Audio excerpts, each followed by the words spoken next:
Good afternoon, everybody. Thank you for coming to our webinar. I'm Rabbi Ruti Regan, Rabbinic disabilities scholar in residence at Matan. And today we're going to be talking about welcoming parents and children with disabilities to your Yamim Noraim, High Holy Days Youth and Family Services. And we decided to do this topic because at this time of year, a lot of people are planning their services, and a lot of people are considering going to services. Yamim Noraim, High Holy Days, is kind of a unique opportunity because there are people who come to High Holy Days services who don't come for anything else. There are people who have not gone to anything in years who decide one day or 1 year that it's Rosh Hashanah, they really want to try coming back to synagogue, or that now that their kids are starting to get old enough to know that they're Jewish and to need to have some sense of what that means, that they want to try coming to services. And for some people, it's a really significant risk. And for some people, it could be the only opportunity we have in a very long time to show them that they're welcome, they're valued, and that there's a place for them in Jewish community. And as we keep that in mind, as for planning High Holy Days services for youth and families, it's important to keep in mind that access speaks louder than words. See, here I have in the picture someone saying, everybody is welcome, come on in, but the way in is stairs. Means that you might have all of the welcoming intentions in the world, but if there's this kind of barrier, not only can people not get in, but the message they get is that when you say everyone or all Jews, you don't mean them. So we got to keep in mind, access speaks louder than words, and think about access with as much intentionality and premeditation as we can manage. Danielle, can you mute people? Because I'm hearing some background noise. Thank you. I think I got everyone. All right, thank you. So, and in terms of access speaking louder than words, one of the most important things to keep in mind is that even if your program is for children, it's important to include adults with disabilities in your accessibility planning, because some parents have disabilities and they need to be respected in our communities as parents and as adults. Teachers with disabilities need accessibility, and we need to be communities in which people with disabilities can be teachers. And also, it's important for the kids, because kids with disabilities need to know that when they're adults, when they're older, when they're not cute anymore, they'll be able to grow up and participate in their community as adults, and that there will still be a place for them and that they'll be respected and welcome. And when kids see adult accessibility and consideration for adults with disabilities, it changes their ability to relate to each other and their ability to see that we really mean it when we talk about accessibility and inclusion. So don't forget about the parents, don't forget about the adult accessibility, don't forget about the parents, don't forget about the teachers, don't forget that adults have access needs too. Even if you think you don't have anyone who has those needs in the adults in your community, first of all, it may not be true. And second of all, people may be scouting out for other people, whether it seems like a place where they'll be able to go and be welcome and feel safe and comfortable. So in terms of adult accessibility planning, again, I know there's a lot of text here. There's a link to the slides in your chat box, and they'll also be sent out afterwards. So how are people going to get information about your program? And is the way people get information about it accessible? For instance,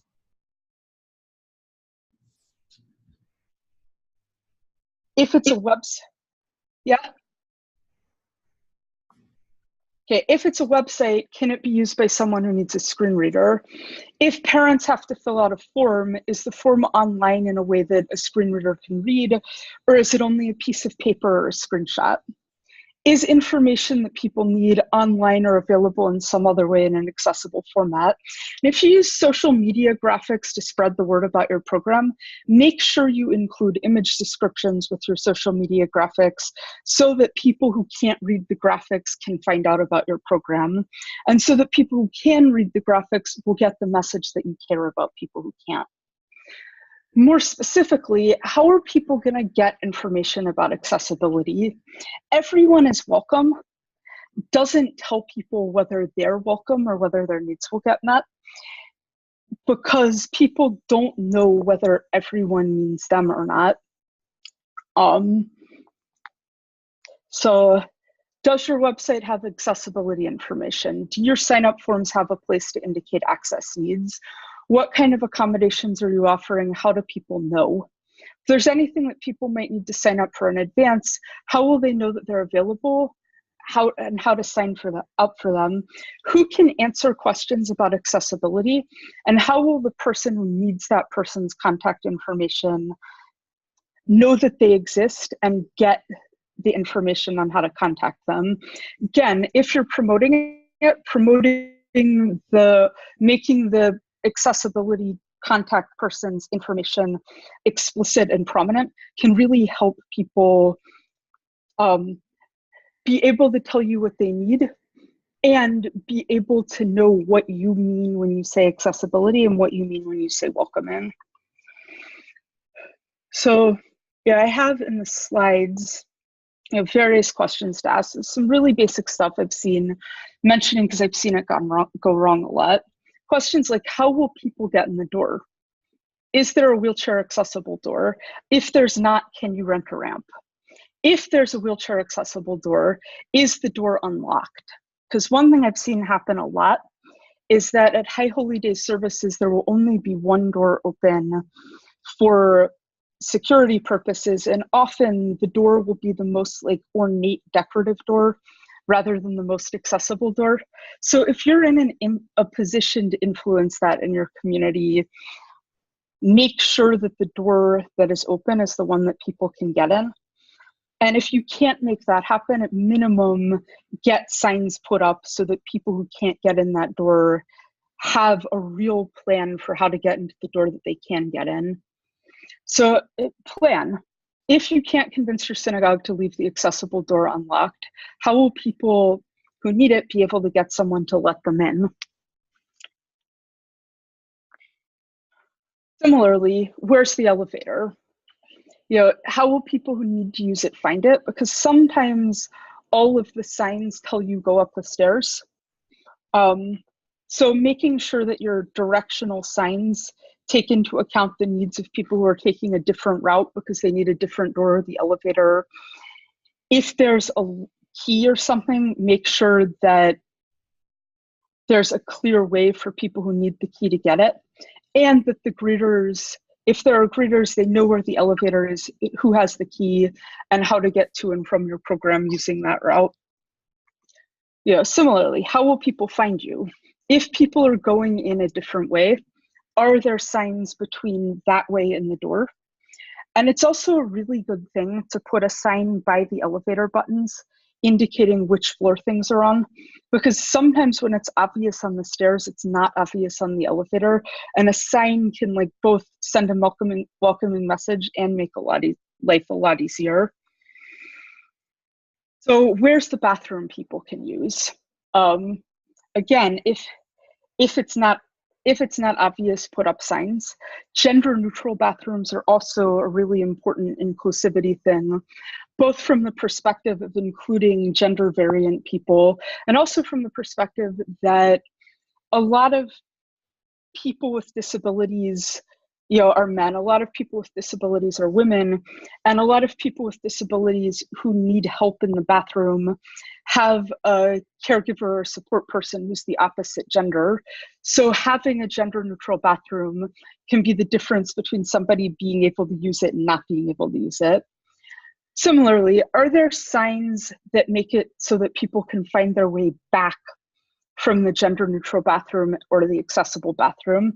And if the accessible bathroom is farther away from the main one, are your breaks allowing enough time for people to get to and from the bathroom that they can use. So I don't know if any of you have spent time at the Jewish Theological Seminary, but yeah, that's where I was ordained. And for a long time, one of the floors where there was classes, the fifth floor, only had a men's room, which meant that the men could go to the bathroom quickly and the women could not. And it was really frustrating when the breaks in our long classes were calibrated such that the men could get back on time and the women could not because our bathroom was far away.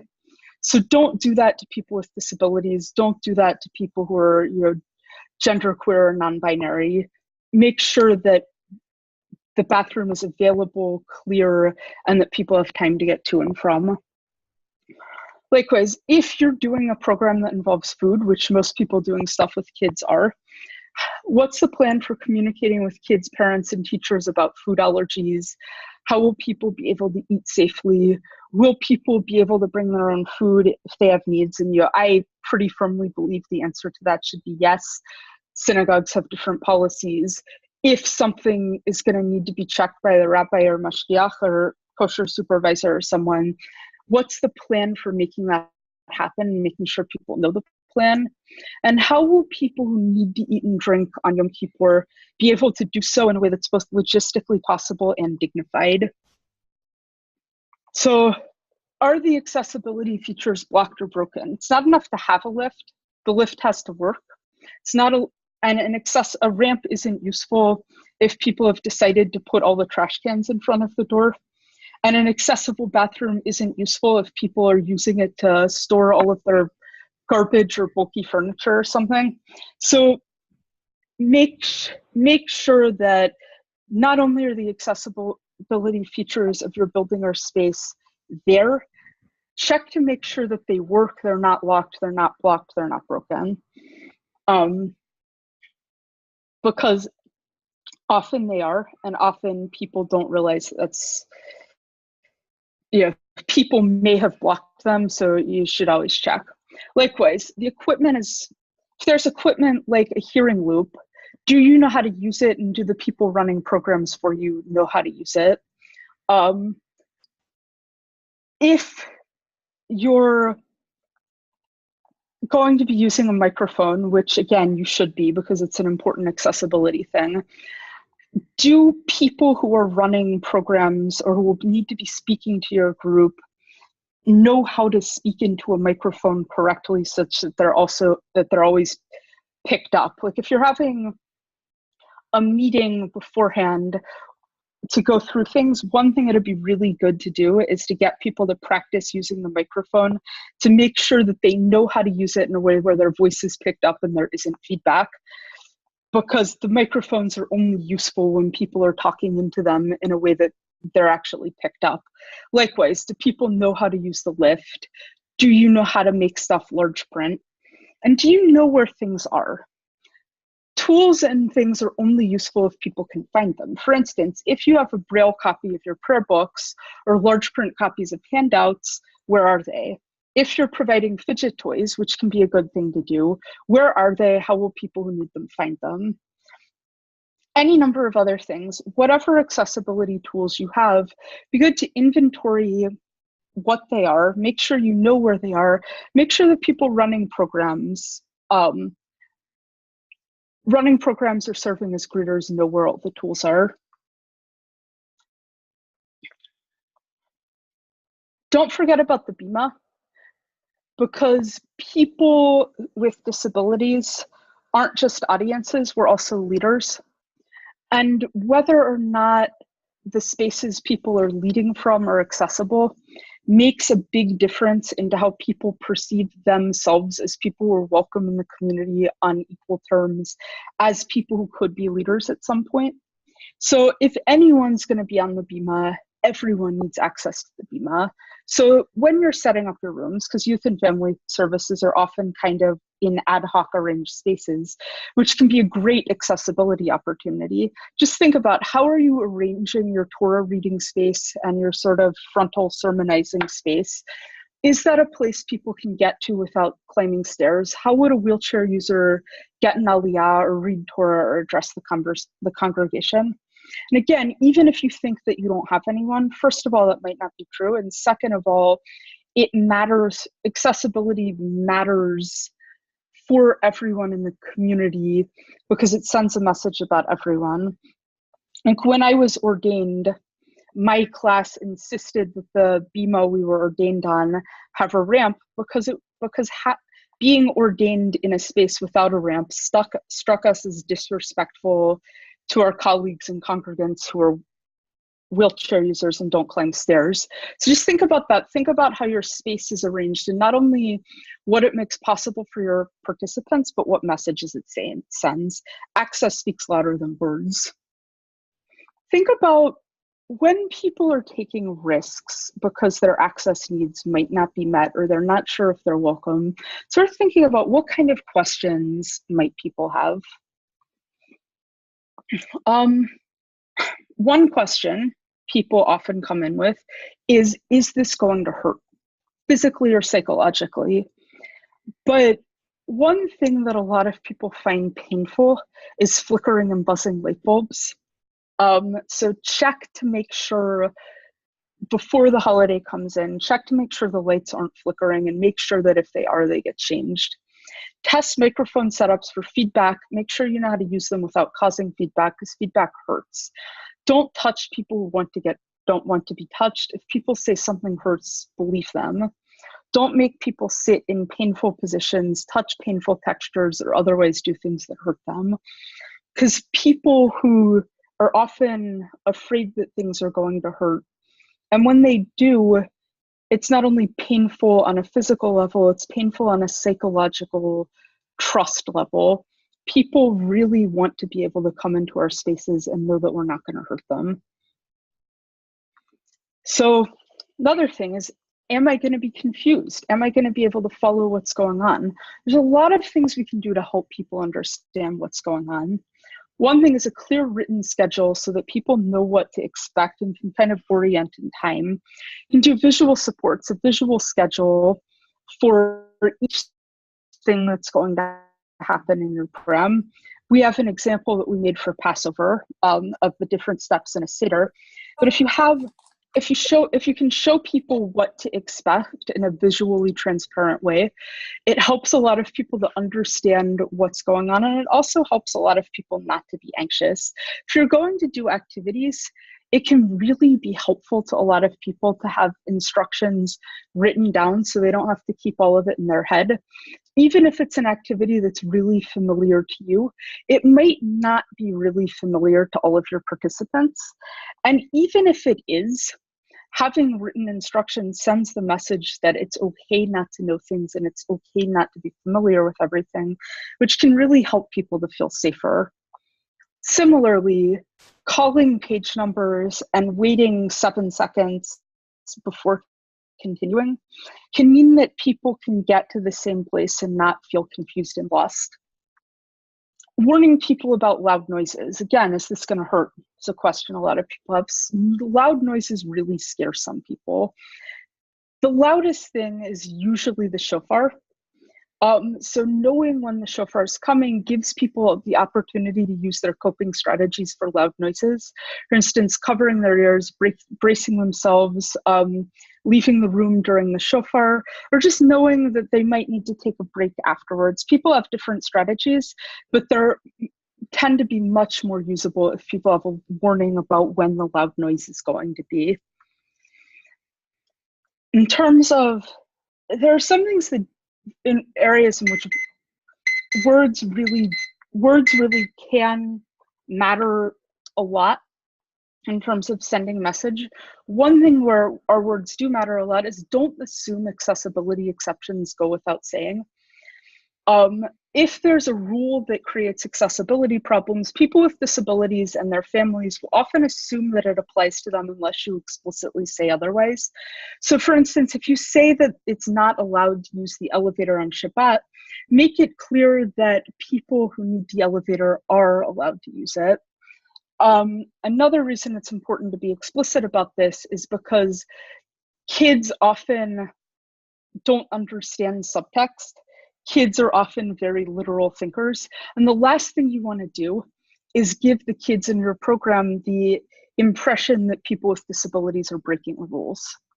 Yeah. Similarly, if you ban electronic devices, make it clear that people who use AAC devices, alternative and augmentative communication, like a communication app on an iPad, are allowed to use their communication devices.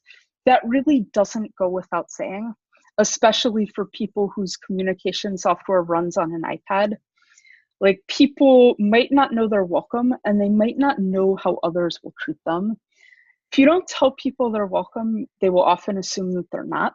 And if you don't tell kids that people are doing something that's allowed, they'll often assume that they're breaking the rule if they know the rule but don't know about the exception.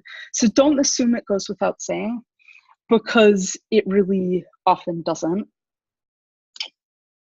And people learn that often these exceptions are not made for them. So people can't read your mind. They don't know what you're thinking unless you tell them. Another way in which our word matters is, like, it's really important not to say the R word. Leader, and I'm going to say it because just to make sure we're all clear on which word I'm talking about, because it's really important that educators and teachers and participants do not say this word, because it will cause some people to leave and never come back. It can damage trust in ways that take years to repair. And it's just a word that hurts people on such a deep level that it's important to be very cautious about this. I don't normally like to get too caught up in the language issues, but don't say the R word, even if whether it's clinical, don't say person with mental retardation. Don't let people use it as an insult or any other way. Even if the person saying it thinks they don't mean it that way, it will hurt people. And if you don't say it yourself, if somebody else says it, contradict them. Another thing in terms of helping people stay oriented and feel safe, one thing I've seen a lot in educational programs is adults liking for things to be a surprise and not wanting to tell kids what's going on. If kids say, "What are we doing today?" I've seen often, "It's a surprise, stop asking," or "You'll just have to wait and see." And I get that that's a technique that can often get kids to not argue about the activities, but it also can cause a lot of problems for kids with disabilities, because some people need to know in advance to plan for access. Some people need to know in advance in order to feel safe, or in order to stay oriented and know what to expect. So be really careful about "it's a surprise." Make sure that if you're going to conceal information, it's for a compelling reason, and it's not just sort of a blanket avoiding argumentation strategy, because there's other ways to do that don't cause access problems. If somebody asks and seems to really care about the answer, err on the side of telling them, because if people expect unpleasant surprises all day, it's hard to get them on board with participating in your program in a way that's positive. So if you're using songs, make song sheets for all the songs you'll be using, even if you think everyone knows them. And it really helps to look at the song sheet yourself and to encourage other leaders to look at the song sheet, so that people who need it won't feel self-conscious or like the only person in the room who needs to. If it's in the prayer book, tell people what page it's on, give them a few seconds to get there. Make transliterated versions available, especially if it's an outreach program. And make sure that the transliteration matches the way your community actually pronounces Hebrew, because there are differing customs, and that's something I've seen overlooked sometimes in ways that mean people can't use the transliteration. So make sure that people will be able to sing the songs. I know that people who lead services for teenagers, older children, and families often do a lot of discussions. So I'm going to spend some time talking about various different ways one can go about facilitating discussion for people who have differing levels of comfort with communication or who may have communication disabilities. This question to ask is, think about the fact that people communicate in different ways and process in different ways. Ask the question, how can all kinds of communicators participate? It's good to support different kinds of communication, and it can also be good to vary your discussion activities so that people who have trouble with one can participate in the others. So just general principles on leading any kind of discussions is, if you're going to pause for questions, the 7-second rule is really helpful. If you pause to ask if people ask questions, if you ask if people ask questions, or if you ask a question, wait at least 7 seconds before going on to give people time to process. When you're in the audience, 7 seconds doesn't feel super long. When you're the teacher, it feels like forever.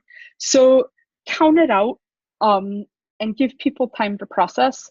And if you know there's people present who have like intellectual disabilities, language disabilities, or communication disabilities, it's worth waiting even longer often just to give people space to think and process and ask their questions.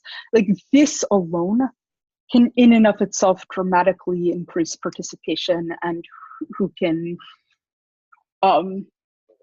be heard in a discussion.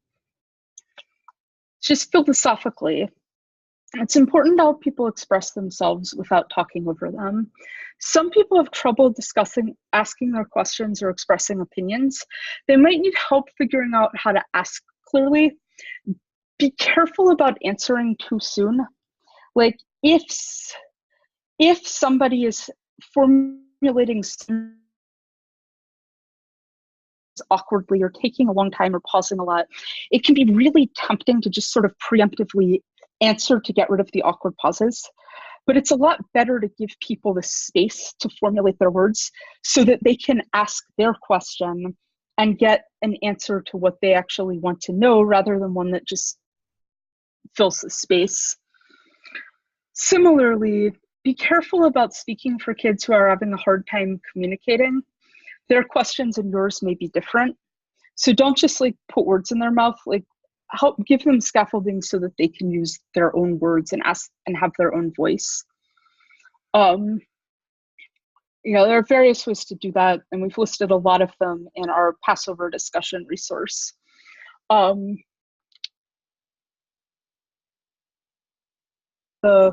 something else. You can make your best guess about why someone's asking, and this still has Passover question, apologies, but like, can ask, like, are you asking why we eat matzah or something else? Are you asking why we blow the shofar or something else? And you can just keep guessing until you get it right and then answer it. This works really well, often for people who communicate even through, like, say, TV quotes or sentences that may not make a lot of sense. Like, you can make guesses and narrow them down, often with people who other people might even say are people who don't communicate. People often have a lot more thoughts than they're given credit for when they have appropriate scaffolding.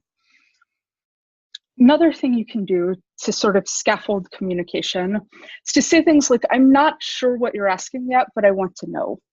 Because when people know your care, they're more likely to keep trying.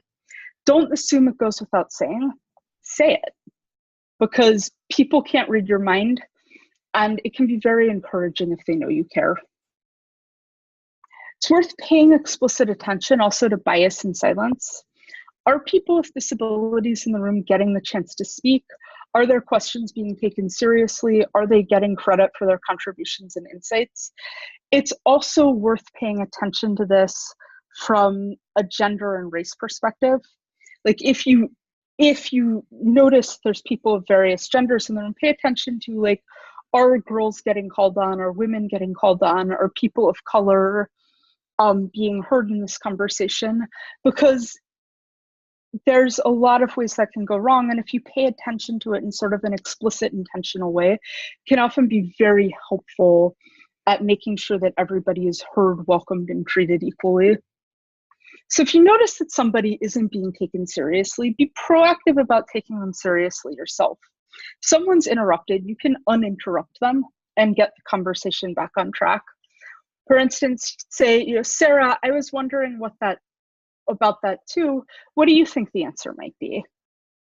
Or, I think that's great. I think that's what Rachel was saying. Is that what you were saying, Rachel? So you can you can shift to make sure that people are given credit for their contributions and that they're uninterrupted. This doesn't always work, but it often does. Can also ask questions that others might want answers to. Sometimes people ask questions but aren't sure it's asked, or are embarrassed and that they don't know. And if people don't have to go first, it often opens things up a lot more. So aside from the scaffolding stuff, some activities that can facilitate participation in a conversation or expressing opinions for a wider range of people are, going around the room. You can ask a question to the whole group, give everyone the opportunity to answer, or go around the room giving everyone the opportunity to ask. Also give people an opportunity to pass without being made fun of. One way people do that is, like, if you want to indicate that you want to pass, you can cross your arms over your chest or something. It's an invitation, not an order. Don't pressure people into going further than they're comfortable yet, but making an explicit offer can enable people to participate who wouldn't be able to do that by jumping in, either because they're not sure how to tell when it's their turn, or because they're not sure if anyone cares what they think. If people know when it's their turn and everyone's kind of doing this, sometimes it can open up conversation to more people. Another way to do it is polling, like asking for a show of hands, thumbs up, thumbs down, an opinion question. Do you think Isaac knew what Abraham was planning? It can sometimes show people that it's okay to have a range of opinions and okay not to be sure. There's the this side, that side game. You can ask participants to go to one side of the room if they agree with something, and the other side if they disagree. You can sometimes even do this with a whole bunch of questions. Sometimes start with something kind of silly, and then as you build trust, move into questions that are a little more serious and might take a little more risks. You could say, do you think the whale liked swallowing Jonah? Go to this side if you think the whale liked it. If you go to this side if you think the whale didn't like it. Think Jonah was upset about the plant? Yes, over here, not really over there. Can bring in movement, which can help some people to pay attention. Can also create a way to express an opinion without having to speak. Can also help you identify people who might need to be called on. And you can open up people to explain their opinions either to each other or the other side of the room. So that game can be good as a way of including people who don't speak as readily, or just people who need to get up and move, which is often the case because Rosh Hashanah and Yom Kippur can get really long with no movement. Sometimes pair share works better than a whole group discussion. Asking people to discuss a question or a text with the person next to them. So a lot of people are more comfortable talking to one person in the whole group. It's less socially risky. It also allows more people to speak and get attention at the same time.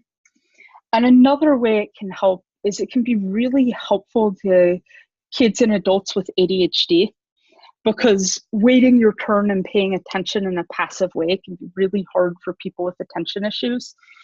But if there's a very active thing that focuses your attention, that can be really helpful to some people.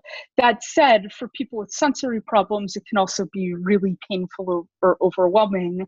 So it's not, one method isn't better than another, but it's a good thing to have in your toolbox.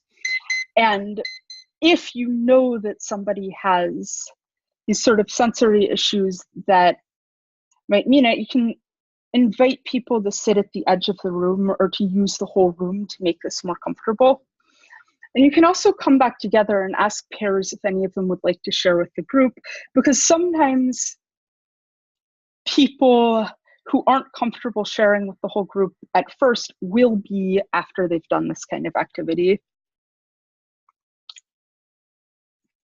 Another thing that can be worthwhile is having reading materials available.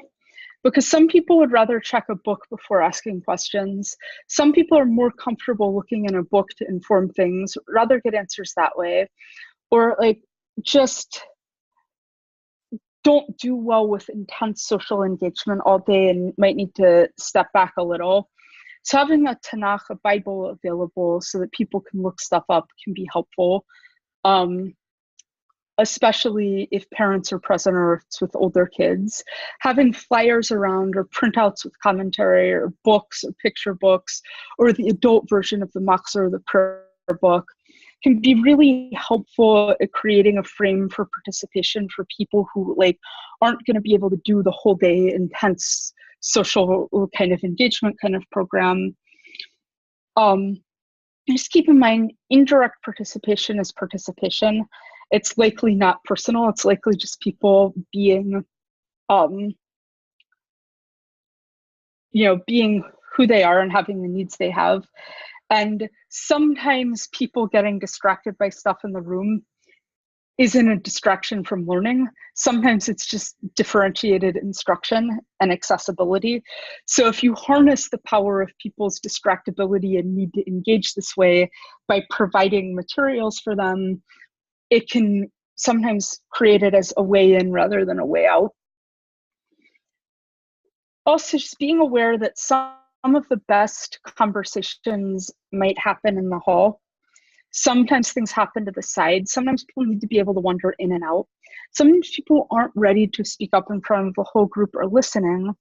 And sometimes you plant a lot of seeds that you don't see the fruits of, especially if people are taking a risk to be there and it's the first Jewish thing they've been to in a while, or they're just going there because their parents want them to, and they're not really so sure about this. You might end up planting a lot of seeds that you don't see the fruits of. And that's not personal. It's just kind of the nature of the role. It's a thing that happens sometimes. And if you see it as not failure, but seed planting, it can make it a lot more pleasant to experience as an educator and as a group. Just more generally speaking, it's worth remembering silence is not absence. Not everyone is comfortable speaking up in front of groups. Not everyone has a clear means of communication. Sometimes questions or thoughts percolate years later. Some people are more outgoing than others. That's okay. And silence is not absence. People are there and their presence matters regardless of their level of overt participation. On another note, on a less like talkless, practical consideration, immediate practical considerations note, I want to think about planning for emotional content and the themes of the day. So there's sort of this judgment, divine judgment, tshuva, forgiveness and apologies, sins, there's often matters of life and death. There's some particular challenges this year. This is a hard year. It's a hard year for everyone, and it's a hard year to be leading services for people with everything everyone's going through. There can be some particular challenges for people with disabilities, both with all of the themes writ large and with the themes as they're playing out this year in particular. So in terms of specific context to think about this year, I encourage you to think about the fact that kids are affected by things their parents worry about, and we can't really protect them as much as we might like to think that we can. So there's so many scary things going on in the world right now, and when adults are upset or scared, kids notice. Kids eavesdrop, especially when they know adults are trying to hide things. Older kids tell younger kids about things even when they know they're not supposed to. It's a lot of really scary news these days, and it will likely take on a particular urgency during the holidays this year. And if you have parents in the room, they're likely to have spiritual needs around like both how do we deal with this stuff and how do I frame this frightening stuff for my kids in a way that's appropriate. So that's this whole extra layer this year for people leading stuff for families. And To state the obvious, there's a very high stakes election. And on Rosh Hashanah and Yom Kippur, we will be very close to the election. Many, if not most adults in your community likely believe that this has life or death stakes. A lot of them likely believe that the future of our democracy depends on this election. And in some communities, most people are going to agree on which outcome of the election would be desirable. In some communities, people who agree with the importance might disagree with each other about which direction is desirable. And so there's some particular challenges in those communities. Just realizing that this is going to get really intense around this time of year. And I know in 2016, I was at an outreach service that had about 4 times as many people that were expected. There were people sitting on the floor sharing machzor, sharing prayer books because there weren't enough for everyone. It's because everybody was scared and everyone wanted to be in synagogue. And I think that that's likely to happen this year as well. And that it's likely to be, kind of looming in the room, affecting the emotional tone and affecting the connotation things have for people.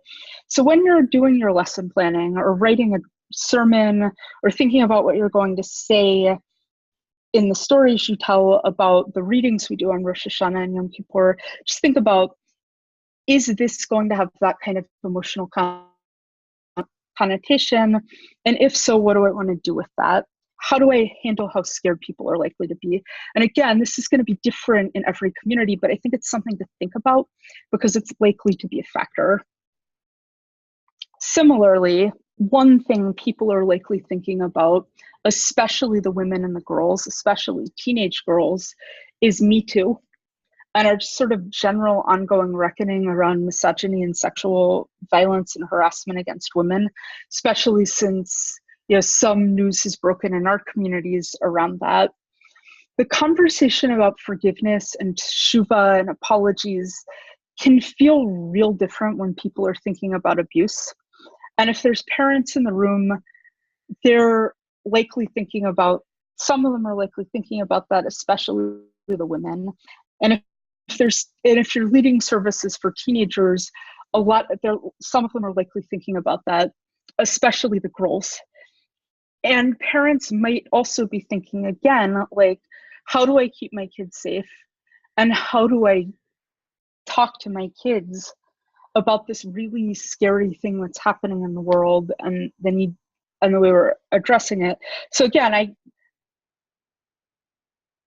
not saying don't talk about it. I'm saying be aware of it as spiritual context that, depending on the groups you work with, may well be relevant in a way that you should think about. If you do want to talk about it, Teaching Tolerance has some really good resources. Another thing, especially for people leading services for teenagers or serving as youth advisors to teenagers, is that teenagers from a lot of Jewish communities participated for the March for Our Lives in pretty high numbers, which means that life or death issues might be more viscerally real to teenagers this year than they have been in the past. Teenagers might be thinking about this as their go-to example. They might be thinking about voting as their go-to example. And whether or not you go there explicitly, it'd be worth thinking about, if you're leading a discussions with teenagers and they go there, how are you going to handle it? And how are you going to make sure that that works well within your plan? Also, like, speaking of the gun issue, since many Jews are also more afraid as Jews at the moment, like, depending on where you are, again, this isn't true in every community, but I know that some communities are getting extra security this year, and that in some communities there have been some, pretty scary things happening. Since people might be more afraid, they might need more reassurance that your synagogue is a safe place, especially if it's unfamiliar. So again, not saying do one thing or another, just saying think about it in your planning, because there might be ways in which it affects how to do things in your community in a way that will work for everyone. So thinking about what's different for kids and adults with disabilities surrounding some of these issues, both the things that loom particularly large this year and the themes of the holiday in general. So the conversation about gun violence, and again, this is really important to keep in mind if you're working with teenagers, is that teenagers with mental illnesses or developmental disabilities may be experiencing increased stigma. Parents with mental illnesses or developmental disabilities may be experiencing increased stigma. And people who, parents may also be, who are struggling to accept their kids' disability, may be having more trouble doing so in the climate of the way gun violence is being discussed. Because teenagers might be hearing others speculate that the shooter must have a diagnosis that they also have, or that people with their diagnosis are dangerous, especially kids with, say, autism or bipolar, or who take certain medications or who have depression, might be hearing a lot of people kind of equate them with white supremacists who commit violence in this sort of implicit way. And that's really hard, because in reality, people with mental illnesses and developmental disabilities are not disproportionately likely to be violent, but they are disproportionately likely to be victims of violence. And so that would be a fact that if you're going to talk about this issue, that it would be worth mentioning, because kids with mental illnesses and developmental disabilities need to know that you're not afraid of them and that you don't want other people to be afraid of them. Similarly, if kids who have physical disabilities are at schools, go to schools that have active shooter drills that aren't accessible to them, that could be really scary. They might be thinking about things like that. Again, I don't know necessarily what it makes sense to do about that. If anything in your community, just keep it in mind, because if you think about how it might matter, you might find that it does. The conversation about Me Too and gender violence can also affect kids and adults with disabilities a bit differently. So, women with disabilities are women and are, susceptible to all of the same things that any other women are. And the gendered power dynamics sometimes play out a bit differently for kids and adults with disabilities, because the rate of abuse is pretty high among, the rate of abuse, being the victim of abuse, is pretty high among people with disabilities, regardless of gender. So that's one way it can be different, but also the gendered power dynamics and the gendered connotations of power can sometimes be different for kids and adults with disabilities, especially people who were already disabled as children, because most therapists who work with children are women. Therapy can be very physically and psychologically invasive, even if it's done correctly, but especially if it isn't. And so for people with disabilities, the most powerful and intrusive person in the life with someone with a disability will often be a woman, which can mean that conversations about gender, consent, and physical boundaries feel different for some people with disabilities. And particularly, say, if you're running a High Holy Days group for teenage girls, being aware that an all-female environment will not necessarily feel safe in the same way for girls with disabilities is something to keep in mind, which is not to say don't do that kind of space, because those spaces can be very valuable, but it is to say, don't say we're all safe here because we're women, because for some girls with disabilities, that might make them feel less safe. At various points in my life, that has been a real issue for me in feminist spaces personally, I know. And also make sure people get that the rules about physical boundaries also apply to women. Don't think that it's okay to touch people. If you're a woman and you're considering touching someone and you wouldn't think it would be okay if a man did it, don't do it, because consent is for everyone and boundaries are for everyone. And again, this will not necessarily affect planning for everyone in every community, but it's coming up commonly enough that it seems like if you're thinking about this, think about this aspect of it.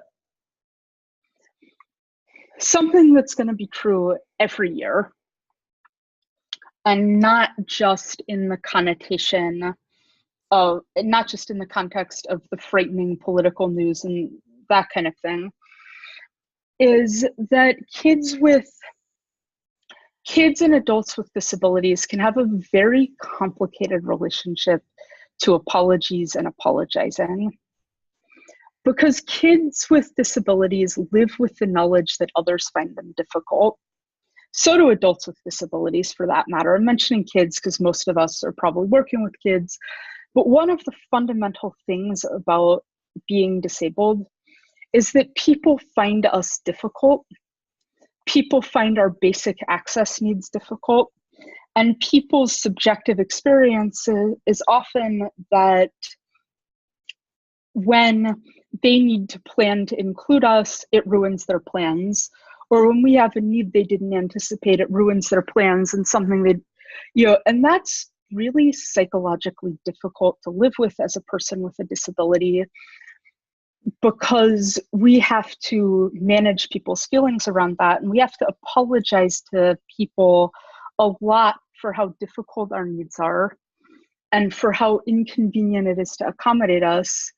And tactically, even when people are wronging us by refusing to meet our needs, we often learn that we have to be very apologetic in order to not make them so angry that they won't work with us. Which means that for kids and adults with disabilities, if you're talking about apologizing and forgiving people, that can have some very different connotations. It's important to be aware of that.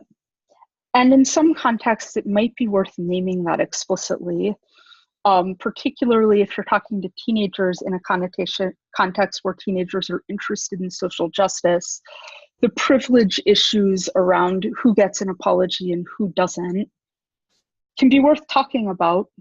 And it can also be worth saying something like, I think that we need to be more accessible and that when we make mistakes, we should apologize more. If you say something like that out loud in an appropriate context, it can really help people to feel safe and welcome and like they can bring stuff to you when there's a problem. Similarly, people who get, nobody has perfect emotional level-headedness. When people with disabilities get angry about discrimination, they're often expected to apologize for getting angry. And people aren't often expected to apologize to them or fix the discrimination in the same way. When kids with disabilities get angry about bullying, they're often told they just don't understand or you have to give them a chance. So this conversation about forgiving people can have difficult connotations for people who have learned that they're not allowed to be angry or that they're not allowed to expect others to treat them well and not discriminate against them. Kids with disabilities often face disproportionate pressure, both to forgive others and disproportionate pressure to apologize when they haven't done stuff wrong. So just think about that, because whatever you're doing around this theme, it's going to matter in some way. Kids with disabilities and adults with disabilities often have a different relationship to death than other kids their age. Kids with disabilities are more likely to know kids their own age who have died, especially if they're in a special education program. Kids with progressive or potentially life-threatening medical conditions usually know this, even if their parents haven't discussed it and think they don't. So the parts of the service that reference death may have more emotional weight for kids who know that kids can die. And again, just think about that when you're thinking about developmental appropriateness and what's going to be over people's head and what won't. Kids with disabilities may also have heard adults say really scary things about the future. Kids who couldn't survive losing healthcare very likely know that and have heard adults say it, maybe like in the presence of their parent and their senator. Kids who would end up in institutions if they lost services most likely are aware of that. Kids who are in danger of losing healthcare probably know that. And there have been a lot of people chanting stuff on TV like, kill the bill, don't kill us. And so when you're talking about fear, and when it's coming up in the themes of the prayer, especially for older kids and teenagers, think about the fact that some people are experiencing more fear than others, and some people have more to fear than others. And again, I can't tell you how this will matter in your community or whether it will affect what you're planning, but when you're planning, think about the fact that this has this connotation for some people and whether that might affect something in the service that you're leading or helping others to lead. From another angle, the concept of inappropriate can really complicate tshuva for disabled people who have actually done stuff wrong. So for instance, most autistic people need to do things that are like socially weird, like rocking back and forth, flapping their hands, speaking in movie quotes, talking about the same interest. They're often told, don't do that, that's inappropriate behavior. People also often say, don't say an ethnic slur, that's inappropriate behavior. Don't hit someone, that's inappropriate behavior. So when inappropriate is used to describe both like your body language and violence, morality can get really confusing. And it can be hard to realize that you've actually done something wrong when you've been taught that like your body and brain is intrinsically wrong. A lot of people have trouble sorting that out. So I would encourage, again, first of all, just think about it. Second of all, I would encourage you to use a word other than inappropriate when people are actually doing something wrong. Like say violent, say hurtful, but inappropriate, since it means both of those things, can really make tshuva complicated and can undermine people's ability to actually realize when they're doing something wrong. Honor partial presence. Be fully present is too much to ask in this context. People who face access barriers often literally can't be, and people who aren't sure they're fully welcome are often not gonna be up for giving unbounded trust. Honor what people can bring, don't pressure them to bring everything. So it's important for people to be able to access Jewish spaces even when they can't bring their whole selves or their full attention. And if somebody needs to sit on the edge of the room, they're still in the room, and that's awesome. Yeah. Safety and consent. Spiritual intimacy requires consent. Ask before touching people. If an activity involves physical contact, include a no contact way to participate. Don't pressure people to share personal things they don't want to share. Don't block doors or other places in ways that make people feel trapped. Make sure there's an escape route. Don't take it personally when people are unwilling or unable to do something that you think is wonderful. Another watch your language kind of thing. So be really careful about how you use the words we, I, and they. Don't say we unless things apply to everyone in the room who is part of your community, or you're sending a message about who you do and don't mean by we. We're all fasting today, for instance, might not be true because some people can't fast and they're still Jews. Don't say they about things that apply to some people in the room. For instance, don't say something like, people with autism struggle with things that you and I take for granted. Assume that autistic people are in the room and part of we. Nobody wants to come to High Holy Days as a Jew and be treated as a they. They want to come, show up, and be part of the Jewish we. So make sure that you watch your we, I, and they. And if you slip up, just say, oh, I Yeah, I shouldn't have said we or I about that. Just like apologize and correct yourself in the moment. And if you do that, it won't be a big deal. So in terms of the we, I, and they aspect of this, I want to talk a little about my own experience of not fasting on Yom Kippur as a person with a disability. I used to be able to fast. For medical reasons, I am no longer able to fast. And for a while, that separated me from the community. And because I realized I implicitly kind of felt like I was doing something wrong. So then last year, I decided that I was not going to be discreet about it. I was going to drink water in front of people because I didn't want to separate myself from the community.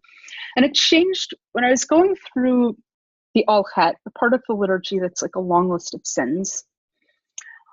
There are these two lines that really jumped out at me. For the sins that we have committed willingly, and for those we have committed under duress, for those sins we have committed through food and drink. I realized that for me to fast on Yom Kippur would be sinning through eating and drinking, but I'd kind of been treating my eating and drinking as a sin I was committing under duress. It made me realize I think that we often send the message to people with disabilities that their bodies are like a separation from proper Jewish observance or the community. And, I'm not separating myself from Jewishness. I'm not an exception. I'm observing properly for the way that it is appropriate for people with my kind of body to participate Jewishly. For people who can't fast safely, eating on Yom Kippur is a mitzvah. We should not treat medically necessary eating and drinking as a sin committed under duress. Shouldn't hide it and say things like everybody is fasting, because being disabled is not a sin.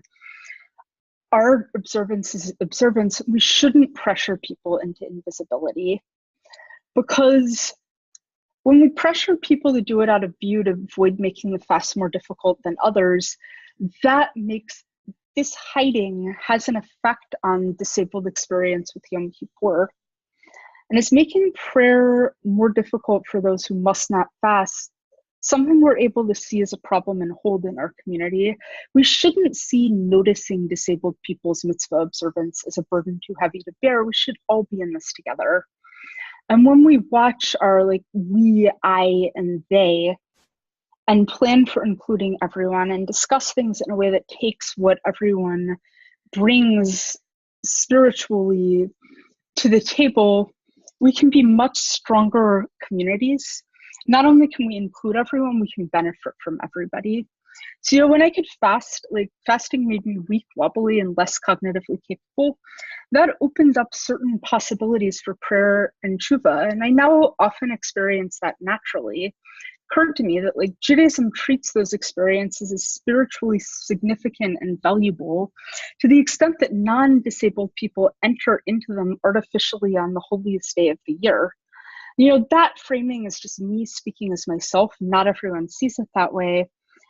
But I think that when we welcome people with disabilities to participate openly as ourselves with everything we bring, we're a much stronger community, and we have things that we wouldn't have otherwise. So I'd encourage you to think about the practical aspects, the sort of more conceptual thematic aspects, and what everyone can bring, and how to be this big Jewish us together. All right. I see that we're a couple minutes over time. Thank you, everyone. I will stay on for a few minutes if anyone has questions they'd like to ask.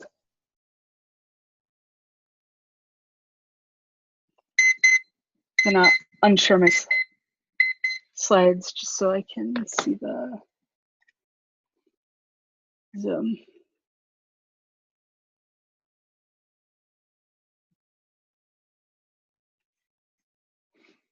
Yeah. So some comments. Sarah says, my synagogue does this. The full inclusion of people of all abilities is the core value of the Beth Shalom and Pittsburgh Jewish community. If you need accommodations to participate meaningfully, please contact the office, the email for the contact. I like that language, I would say I think that people with and without disabilities is better than people of all abilities, just as somebody who comes from certain communities and would find that to be a stronger statement. But I think that that's very clear about who to contact for accommodations. So thank you. Talia Okay, what Johnson. again? What? You said we could train it for people with disabilities? I would say I think people with disabilities or people with and without disabilities is a bit better because Okay. people with all abilities can feel a little euphemistic. And it also doesn't always make it clear what you're offering. You know, because sometimes it doesn't mean, do you mean people who are less experienced with prayer or less skilled? Another thing I would suggest in these statements is it's worth including examples. If you can include like examples of some accommodations you offer, because then it gives people a sense of what it's okay to ask for. That said, generally, that's like just sort of like a couple of possible ways of improving on that, but it's a good statement, and I like that you have clear contact information. Okay, and Talia Johnson adds that another good way to label the bathroom is all gender. Which I agree, that's a great way to label the bathroom. Anyone else have questions or comments?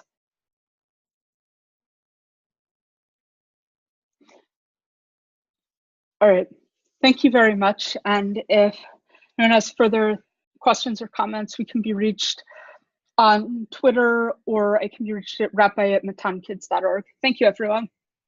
Thank you.